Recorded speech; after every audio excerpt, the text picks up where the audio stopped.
Hello everyone, I'm Linda Alexander. Normally I'm the one editing these videos, so it's a little weird for me to be up here talking to you today.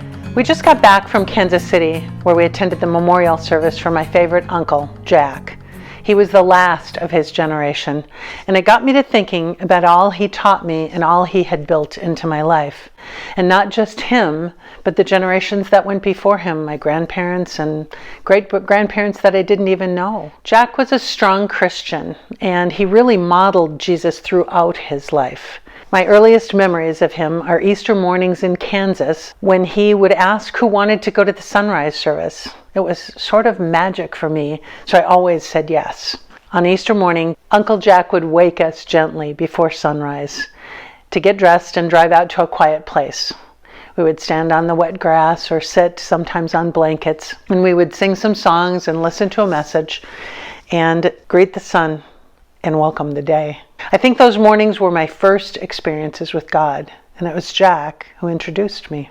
Years later, when I was going to have a baby, it was Uncle Jack and Aunt Lois who came to take care of me when my son was born, showing me the same kindness they had shown to their own children.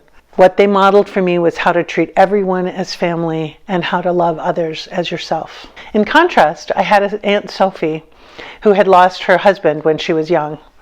She became a bitter woman. When I was a young teen, she criticized my laugh one time, telling me I cackled like a witch and I would never get a husband. It stuck in my mind and hurt me for many years. The generations before us teach us what kind of person we are and who we ought to be. In my case, that was overall a positive legacy. The generations after us will learn from us who they are and who they ought to be. That's sobering. Sara wrote a thought-provoking song called Generations. The chorus says, "Generations will reap what I sow. I can pass on a curse or a blessing to those I will never know." So this week, pause and think about the impact of the generations before you. Think about those that are yet to come.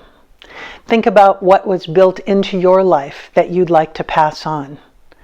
What are you building into the lives of that generation after you? Is it what you want them to become?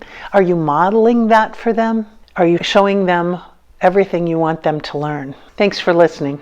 Aloha, see you there. And when you get there, I'd love to introduce you to my Uncle Jack.